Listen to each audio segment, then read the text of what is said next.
Salmo 118, la piedra angular. El Salmo 118 no nombra a un autor en su título, pero hay razones para creer que fue el rey David, el dulce salmista de Israel.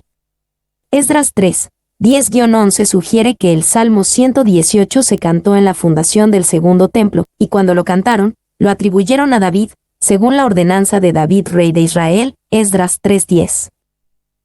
Lo más probable es que David fue el autor de este salmo, participa del espíritu de David, y en todas partes muestra la mano de un maestro. El estilo es grandioso y noble, el tema, majestuoso. Adam Clarke. Aunque probablemente este fue un salmo de David, también fue el salmo de Jesús. Este es principalmente el canto de triunfo del Cristo, él, el siervo ideal, él, el sacerdote perfecto, él, el líder del pueblo. ¿Cuánto significaron para él todas estas palabras cuando las cantó esa noche en el aposento alto? G. Campbell Morgan. Aunque probablemente este fue un salmo de David, también fue el salmo de Lutero. Este es mi propio salmo amado. Aunque todo el libro de los salmos y toda la Sagrada Escritura me son queridos como mi único consuelo y fuente de vida, me enamoré especialmente de este salmo. Por eso lo llamo mío. Cuando los emperadores y reyes, los sabios y los eruditos, e incluso los santos no pudieron ayudarme, este salmo resultó ser un amigo y me ayudó a salir de muchos grandes problemas. Como resultado, es más querido para mí que toda la riqueza, el honor y el poder del Papa, del turco y del emperador.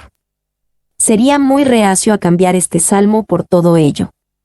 Martín Lutero, citado por James Montgomery Boyce.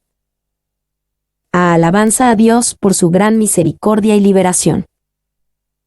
1:1-4, llamado a una congregación a declarar la misericordia sin fin de Yahvé. Alabad a Jehová, porque Él es bueno, porque para siempre es su misericordia. Diga ahora Israel, que para siempre es su misericordia.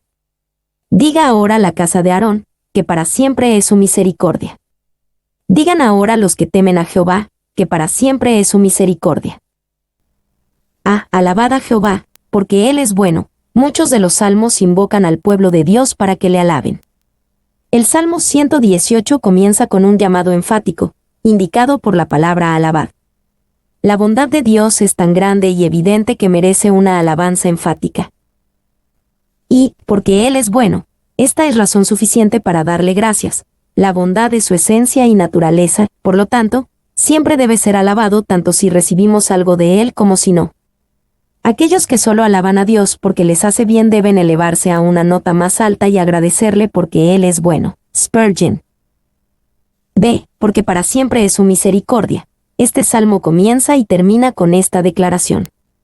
Esta es una declaración de hecho y de gratitud, señalando que el His de Dios, su amor de pacto leal, su misericordia, nunca será quitado de su pueblo.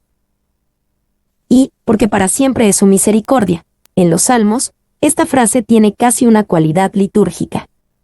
Se usa 34 veces y es una declaración de agradecimiento del pueblo de Dios, que alaba la gran misericordia o pacto de amor de Dios. 2. Otros salmos confirman la familiaridad de este llamado a la adoración, 106:1, 136:1, y muestran la oportunidad que dio al cantor y a la congregación de ensayar juntos los grandes actos de Dios, 136:1-26. Kidner. 3. La frase para siempre ha sido proporcionada apropiadamente por los traductores, pero aún así restringe un poco el sentido, que se verá mejor si la leemos, por su misericordia para siempre. Esa misericordia no tuvo principio, y nunca conocerá un final. Spurgeon. 4. Este salmo es el último de los 6 salmos egipcios del Hallel, cantado en los días de Jesús como parte del ritual de la Pascua. Cuando Mateo 26:30 y Marcos 14:26 nos dicen que Jesús cantó un himno con sus discípulos en la última cena, se refiere a estos salmos Hallel. Mientras Jesús cantaba las palabras porque para siempre es su misericordia, lo hizo con pleno conocimiento de que la perseverancia de la misericordia de Dios sería probada al máximo en la obra que vendría al día siguiente en la cruz. Se diga ahora Israel, el salmista invita al pueblo de Israel, los sacerdotes de la casa de Aarón, e incluso a los gentiles que honraban a Dios, los que temen a Jehová, a unirse al enfático coro, porque para siempre es su misericordia. Y se invoca a 3 clases, toda la casa de Israel, los sacerdotes, y los que temen a Jehová, es decir, los extranjeros que se han refugiado bajo las alas del Dios de Israel, McLaren. Esto sugiere que el canto fue escrito con distintas partes destinadas a diferentes grupos de la congregación.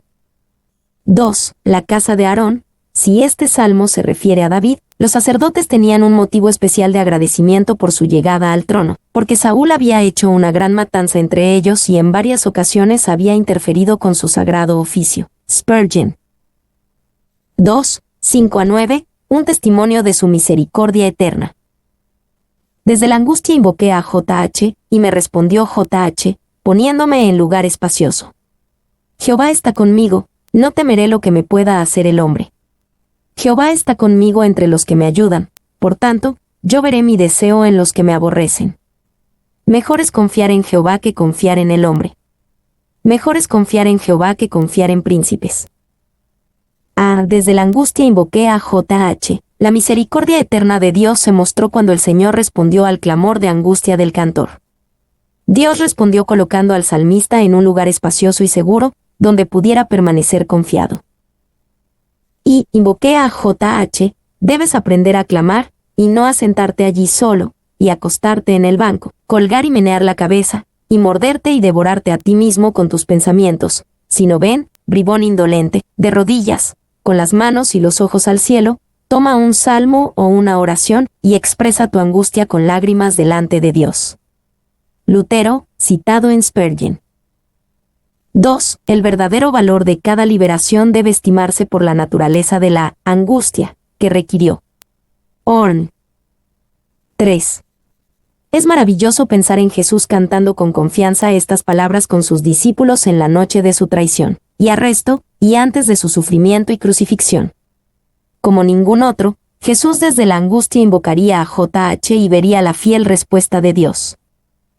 Ve, Jehová está conmigo. La misericordia interminable de Dios fue mostrada por el favor abierto de Dios y su ayuda a quien lo invocó. Sabiendo que Dios estaba de su lado, podía vivir libre del temor al hombre, pues, ¿qué podría hacer el hombre? Y Jehová está conmigo. Conocemos muy bien la gran ansiedad que muestran los hombres, en todos sus conflictos mundanos, por conseguir la ayuda de un aliado poderoso, en sus juicios, para contratar los servicios de un poderoso defensor, o, en sus intentos de progresar en el mundo, para ganarse la amistad y el interés de aquellos que pueden promover los objetivos que tienen en vista. Si tal o cual persona está de su lado, los hombres piensan que todo debe ir bien. ¿Quién tan pudiente como el que puede decir, Jehová está conmigo? Power, citado en Spurgeon. 2. No temeré. Él no dice que no sufrirá, sino que no temerá. El favor de Dios sobrepasaba infinitamente el odio de los hombres. Por lo tanto, al poner al uno en contra del otro, sentía que no tenía razón para estar temeroso. Spurgeon. Si Jehová está conmigo, cientos de años antes de que se escribiera el libro de Romanos, el salmista entendía el principio de Romanos 8:31, si Dios es por nosotros, ¿quién contra nosotros? El salmista no tenía nada que temer, ni siquiera de quienes lo aborrecen. D. Mejor es confiar en Jehová que confiar en el hombre. El salmista sabía que era verdad, sin duda aprendido a través de la experiencia de amargas decepciones. Ni el hombre común, ni siquiera los príncipes entre los hombres podrían ayudar en la forma en que Dios puede ayudar. Mejor es confiar en Él. Y mejor es confiar en Jehová que confiar en el hombre. Spurgeon sugirió muchas razones por las que esto es cierto. Es mejor porque es más sabio. Es mejor moralmente. Cumplir con el deber de la criatura para con el Creador. Es mejor porque es más seguro. Es mejor en su dirección, nos eleva en lugar de inclinarnos hacia abajo. Es mejor en su resultado. 2. Jesús conoció esto por experiencia propia cuando cada uno de sus discípulos lo abandonó en la cruz. Ni siquiera los líderes que simpatizaban con él, como José de Arimatea y Nicodemo, brindaron su ayuda a Jesús durante su sufrimiento y crucifixión. 3. Que confiar en príncipes. Los hombres de alto rango son generalmente orgullosos, vanidosos, seguros de sí mismos y temerarios. Es mejor confiar en Dios que en ellos. Ellos a menudo no pueden cumplir, y a menudo, no lo harán aunque puedan. Sin embargo, en las preocupaciones de nuestra salvación y en los asuntos que pertenecen a la providencia, no pueden hacer nada. Clarke. 4. Spurgeon observó, son más nobles en rango y más poderosos, y sin embargo, como regla, los príncipes no son ni un ápice más confiables que el resto de la humanidad. También señaló que una veleta cubierta de oro gira con el viento con la misma facilidad que una veleta hecha de estaño. V. Boy sobre el Salmo 118, 8-9. Se informa por personas que cuentan tales cosas que hay 31.174 versículos en la Biblia. Y si eso es así, estos versículos, el 15.587 y el 15.588, son los versículos del medio. Esa posición debería ser motivo suficiente para darles protagonismo. 3. 10-14, rodeado por enemigos pero ayudado por Dios. Todas las naciones me rodearon, mas en el nombre de Jehová yo las destruiré. Me rodearon y me asediaron, mas en el nombre de Jehová yo las destruiré. Me rodearon como abejas, se enardecieron como fuego de espinos, mas en el nombre de Jehová yo las destruiré. Me empujaste con violencia para que cayese, pero me ayudó Jehová. Mi fortaleza y mi cántico es JH, y él me ha sido por salvación. Todas las naciones me rodearon. En el patrón de la poesía hebrea, la idea se repite para enfatizar. El cantante sabía lo que era estar atrapado por enemigos que pululaban como abejas. Y yo las destruiré. Hay un gran toque del ego en la última oración, pero está tan ensombrecido por el nombre del Señor que no hay demasiado. Spurgeon. 2. Nos imaginamos a Jesús cantando estas palabras, sabiendo que solo unas horas más tarde estaría verdaderamente rodeado de aquellos que se burlarían de él, lo torturarían y lo matarían con, sin duda, una multitud de naciones a su alrededor. 3. Me rodearon como abejas. Los enemigos de Cristo son tan rencorosos, que al luchar contra su reino, no tienen en cuenta lo que les puede ocurrir a ellos, con tal de herir a su pueblo. Pero así como la abeja se deshace al picar, y pierde su vida o su poder con su aguijón, así lo hacen ellos. Dixon, citado en Spurgeon. 4. Se enardecieron como fuego de espinos, pero el texto hebreo mira más allá del resplandor de este fuego de espinos hacia su extinción, porque tal fuego se apaga tan repentinamente como se enciende, y el poder del mal terminará siendo tan efímero como feroz. Kidner. B. Más en el nombre de Jehová yo las destruiré. El salmista entendía que el poder para la victoria no estaba en él mismo, sino solo en el nombre de Dios. Él sería rescatado cuando Jehová lo ayudara. C. Mi fortaleza y mi cántico es JH, citando el cántico de María, Éxodo 15:2. El cantor sabía no solo que Dios podía traer fortaleza y un cántico, sino que Yahvé mismo se convertiría en la fortaleza y en el cántico de los que confían en él. Yendo aún más lejos, el salmista entendía que Yahvé se había convertido en su salvación. Yahvé es estas cosas para su pueblo. Y, cuando el Señor es nuestra fortaleza, significa que Él es nuestro recurso y nuestro refugio. Lo buscamos para nuestras necesidades y nunca estamos insatisfechos. 2. Cuando el Señor es nuestro cántico, significa que Él es nuestro gozo y nuestra felicidad. Encontramos nuestro propósito y nuestra vida en Él, y Él nunca defrauda. 3. Cuando el Señor es nuestra salvación, significa que no confiamos en ningún otro para recibir ayuda y liberación. Él es nuestro descanso y rescate. 4. Con todo esto cierto, enfatiza la importancia de buscar a Dios mismo cuando necesitamos fortaleza, o cántico, o salvación. A menudo buscamos las cosas en sí mismas, a veces incluso como desapegadas de Dios mismo. Buscar a Dios y recibirlo es recibir todos estos dones profundos. V. Los buenos cánticos, las buenas promesas, los buenos proverbios y las buenas doctrinas no son lo peor para el tiempo. Lo que se cantó justo después del paso del Mar Rojo, lo canta aquí el profeta, y los santos del Altísimo lo cantarán hasta el fin del mundo. Plumer, citado en Spurgeon. Vi, así entregado, el cantor irrumpe en la antigua tensión, que había subido a las orillas del mar sombrío que arrolló al ejército del faraón, y sigue siendo cierta después de que han intervenido siglos. Ya es mi fuerza y mi canto, y se ha convertido en mi salvación. Miriam lo cantó, los exiliados restaurados lo cantaron, hombres probados y confiables de todas las épocas lo han cantado y lo cantarán, hasta que no haya más enemigos. Y luego, a orillas del mar de vidrio mezclado con fuego, los tranquilos vencedores levantarán de nuevo el inmortal cántico de Moisés y del Cordero. Maclaren. 4. 15-18. Regocijarse en la liberación de la muerte. Voz de júbilo y de salvación hay en las tiendas de los justos, la diestra de Jehová hace proezas. La diestra de Jehová es sublime, la diestra de Jehová hace valentías. No moriré, sino que viviré, y contaré las obras de JH. Me castigó gravemente JH, mas no me entregó a la muerte. Voz de júbilo y de salvación hay en las tiendas de los justos. Habiendo recibido el maravilloso rescate de Dios, el pueblo de Dios da voz a su gozo. Sería un error que aquellos que han recibido tanto se callen al respecto. Y las tiendas de los justos posiblemente aluden a los tabernáculos construidos para la fiesta, en la que probablemente se cantaba el canto. Maclaren.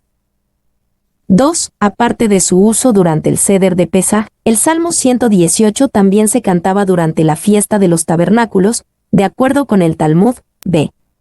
Sukkot 45a b. Benchmeren. D. La diestra de Jehová hace proezas. Repetidamente, para énfasis, el cantante alaba la diestra de Dios, reconociéndola como la mano de habilidad y fuerza. Dios no usará medidas menores para rescatar a su pueblo.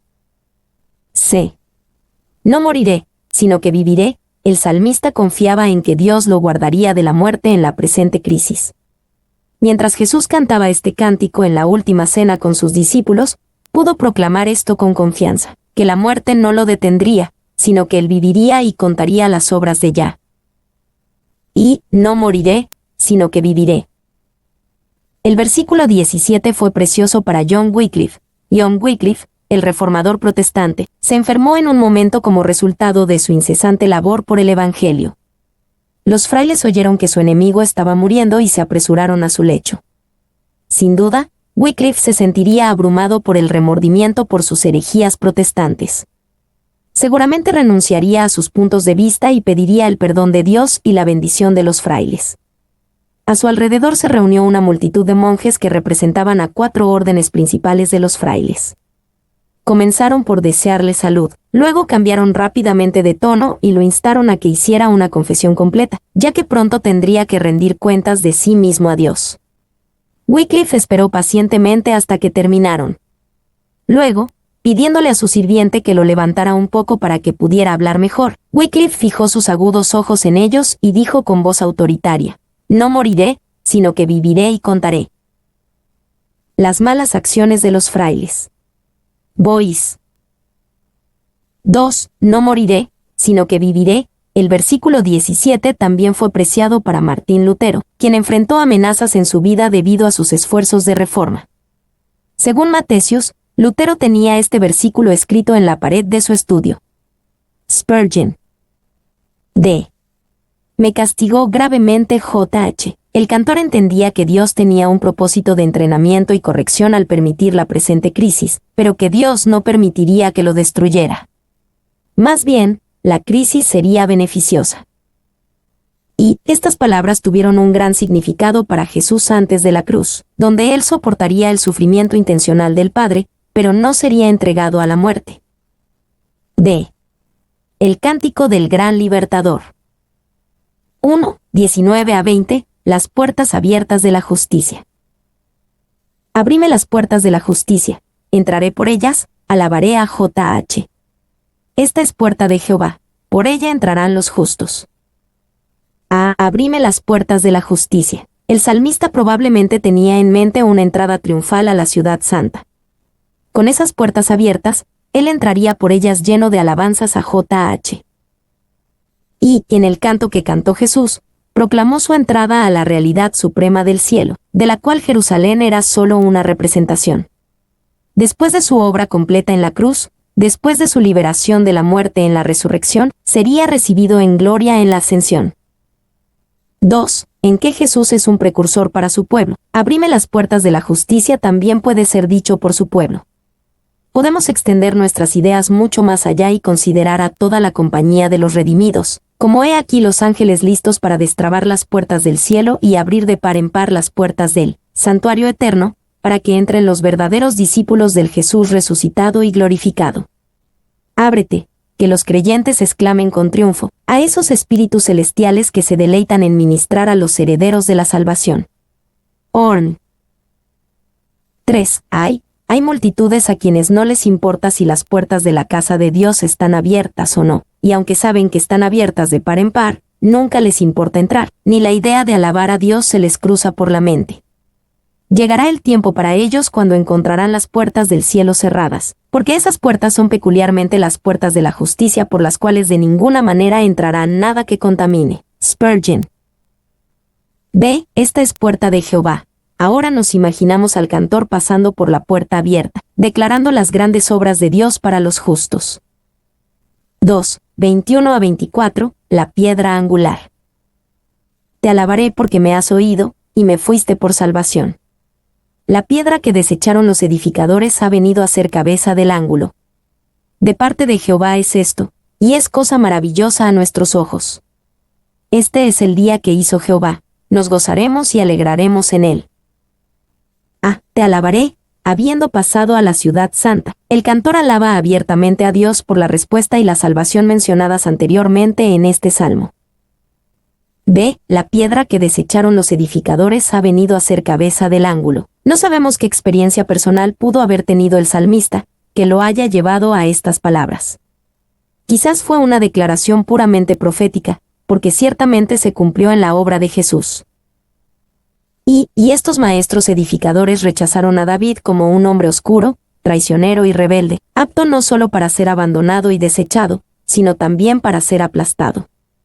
Y así, sus sucesores rechazaron a Cristo como enemigo de Moisés, amigo de los pecadores y blasfemo contra Dios, y por lo tanto, merecedor de muerte y condenación.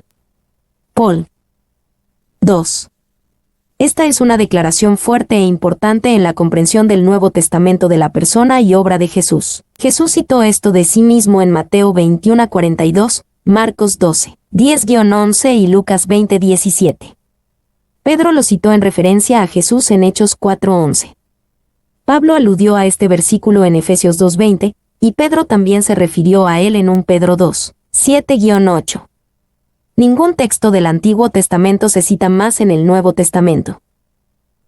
3. Boiz señaló algo interesante acerca de la cita de Pedro del Salmo 118 en Hechos 4:11. Al citar la Septuaginta en este punto, Lucas varió ligeramente la cita, agregando la palabra ustedes. La Septuaginta dice, la piedra que los edificadores rechazaron se ha convertido en la piedra angular. Lucas lo cambia para decir, la piedra que ustedes, los edificadores, rechazaron, cursiva agregada, sin duda porque eso es lo que dijo Pedro. Pedro usó el texto para reforzar lo que había estado enseñando sobre la culpa de los líderes de Israel. C. La piedra que desecharon los edificadores. Esto fue cierto en el caso de Jacob, José y David, cada uno fue desechado y luego elevado. Ciertamente fue cierto en el caso de Jesús. No aprobaron su origen, Juan 7:52. No aprobaron su falta de educación formal, Juan 7:15. No aprobaron su desprecio por las tradiciones religiosas, Lucas 6:2. No aprobaron su elección de amigos, Mateo 9:11. Y, aún los edificadores lo rechazan, incluso hasta el día de hoy, los maestros profesionales del Evangelio son demasiado propensos a volar hacia cualquier y cada nueva filosofía, antes que mantener el simple Evangelio, que es la esencia de Cristo. Sin embargo, Él mantiene su verdadera posición entre su pueblo, y los edificadores necios verán, para su total confusión, que la verdad de Cristo será exaltada sobre todos. Spurgeon. D. Ha venido a ser cabeza del ángulo, esto también fue verdaderamente cierto. Cumplido en Jesús, vemos que aunque los líderes religiosos, los edificadores, de su tiempo lo desecharon, Dios estableció a Jesús como la cabeza del ángulo de su gran plan para las edades, que todas las cosas serían fundadas y cumplidas en él. Y, cabeza del ángulo, la cabeza del ángulo, era una piedra importante que sostenía dos hileras de piedras juntas en una esquina, piedra angular, o estabilizaba las piedras en los cimientos o en otro lugar, CF ISA 28 horas y 16 minutos. Benchmeren. 2. Ahora Él es el vínculo del edificio, que mantiene a judíos y gentiles en una unidad firme. Esta preciosa piedra angular une a Dios y al hombre en una maravillosa amistad, porque ambos son uno. Él une la tierra y el cielo, porque Él participa en cada uno. Él une el tiempo y la eternidad, porque fue un hombre de pocos años y, sin embargo, es el anciano de los días. Maravillosa piedra angular. Spurgeon. 3. Jesús fue y será exaltado. Sería mucho mejor para Jesús ser exaltado por tu alabanza de su gran gracia y misericordia al salvarte que ser exaltado en su poder mientras te juzga con justicia por tu pecado. Boyce. 4. Es difícil imaginar a Jesús cantando esto la noche antes de su gran rechazo, que lo llevaría a su sufrimiento y crucifixión, sin lágrimas en sus ojos. Él sería desechado y se convertiría en la cabeza del ángulo. Que estos versículos pertenecen, en un sentido pleno y propio, al Mesías, es confesado por los rabinos y reconocido por todos. Horn. De parte de Jehová es esto, y es cosa maravillosa a nuestros ojos. El salmista habla aquí en nombre de los redimidos por el Señor y cuya vida y futuro está edificado sobre la cabeza del ángulo.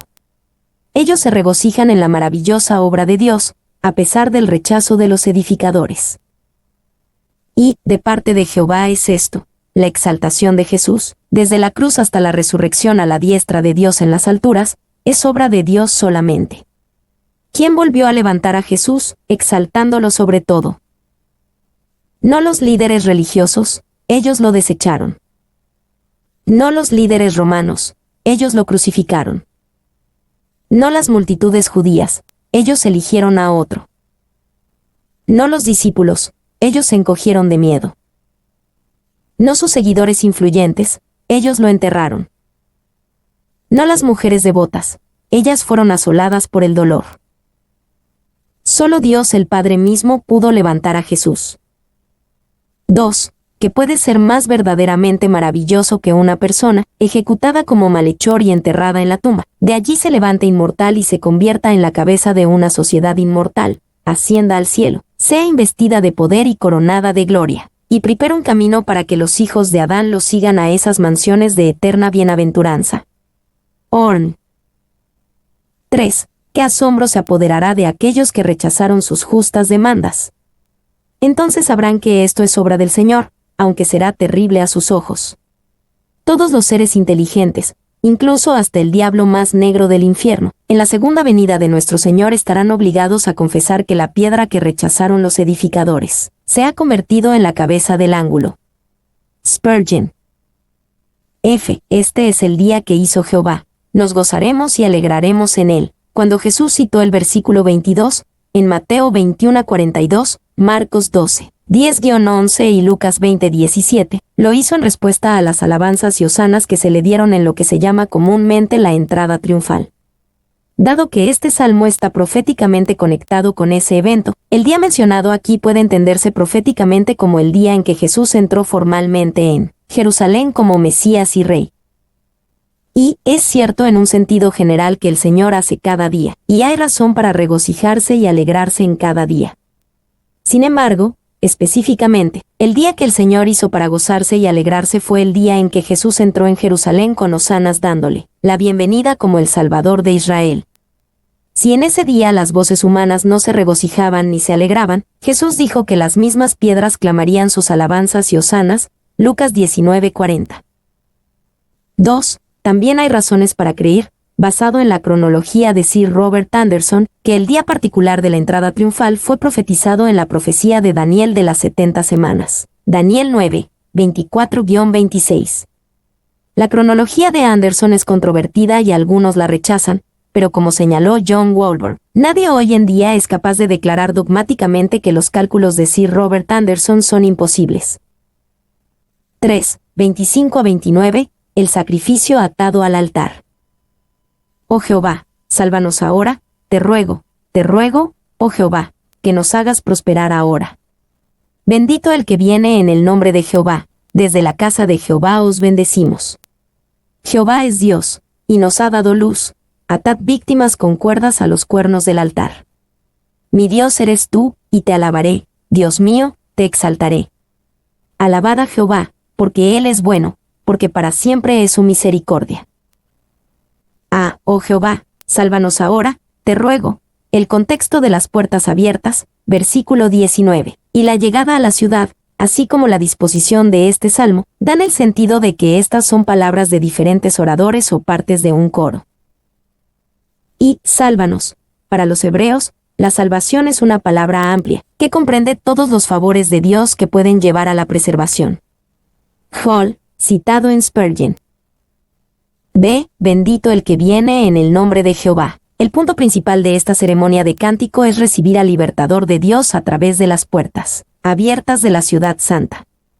Este libertador recibió una bendición de los cantores mientras se acercaba a la casa de Jehová.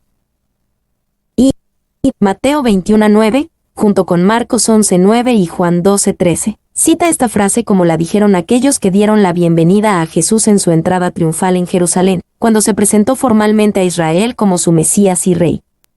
Las palabras sálvanos están en hebreo, Hosana, que es exactamente lo que gritó la multitud en la entrada triunfal. 2. Tenemos una extraña predicción que se cumplió con precisión.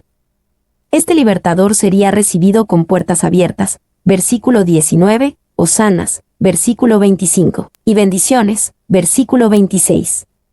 Sin embargo, él es y fue la misma cabeza del ángulo que sería rechazada, versículo 22. Exactamente de acuerdo con las palabras y el espíritu de este salmo, Jesús fue recibido como libertador y Mesías el domingo de Ramos, y rechazado y crucificado solo unos días después. 3. Desde la casa de Jehová os bendecimos. Podemos vislumbrar dos compañías en este punto, una ya en el patio del templo, saludando a otra que está llegando con el rey. Bendito el que entra es una bienvenida individual, pero te bendecimos está dirigida a los muchos que están con él. Kidner. 4. Desde la casa de Jehová os bendecimos. Así dicen los sacerdotes al pueblo. Los ministros deben bendecir a los que bendicen a Cristo, diciendo: gracias sea con todos los que aman a nuestro Señor Jesucristo con sinceridad. Efesios 6:24. Se Jehová es Dios. Hay un enfoque breve pero importante en Yahvé como el Dios verdadero, por encima de todos los ídolos. De atad víctimas con cuerdas a los cuernos del altar, en vista de la grandeza de Yahvé y la luz que Él da, el sacrificio se da voluntariamente. Esto se cumplió de una manera que el salmista probablemente nunca esperó que el libertador de los versículos anteriores fuera él mismo el sacrificio, atado a un altar. Y es notable considerar y comprender que Jesús cantó estas palabras con sus discípulos unas horas antes de su crucifixión. Invitó a Dios el Padre a atarlo a la cruz al hacer un sacrificio santo por los pecados en el altar designado por Dios. Cuán significativo es que antes de la nota final de alabanza se produzcan estas palabras. Morgan. 2. Hebreos 13:10 hace referencia al sacrificio de Jesús en un altar, probablemente hablando de la cruz. 3. Al seguir a Jesús, nuestro precursor, también nos atamos con cuerdas a los cuernos del altar del sacrificio vivo de Jesús. Romanos 12:1-2. Es bueno estar atado. ¿Quieres atarnos, bendito Espíritu, y enamorarnos de la cruz y que nunca la dejemos? Átanos con el cordón escarlata de la redención, y el cordón dorado del amor, y el cordón plateado del adviento esperanza. Meyer. 4. Cuán preciosas son las últimas líneas que David Livingstone escribió en su diario, antes de que sus muchachos lo encontraran arrodillado junto a su cama, muerto, aunque en actitud de oración, con la vela encendida a su lado. Mi Jesús, mi Rey, mi vida, mi todo, a ti me dedico de nuevo. Así átanos a cada uno de nosotros con las cuerdas del amor y las ataduras de un hombre. Meyer. Mi Dios eres tú, y te alabaré. Consideramos que estas palabras están en boca del libertador que llegó por las puertas abiertas. Debidamente se entregó a Dios, lleno de alabanza en vista del triunfo final. La voz de Jesús cantando esta alabanza y exaltación de Dios resonó en el aposento alto como evidencia de su sumisión y obediencia. 4:29. Conclusión con alabanza. Alabad a Jehová, porque Él es bueno, porque para siempre es su misericordia. Alabad a Jehová. Este salmo comenzó con una alabanza exuberante y sincera, y termina con lo mismo reconociendo una vez más la bondad de Dios al final de todo.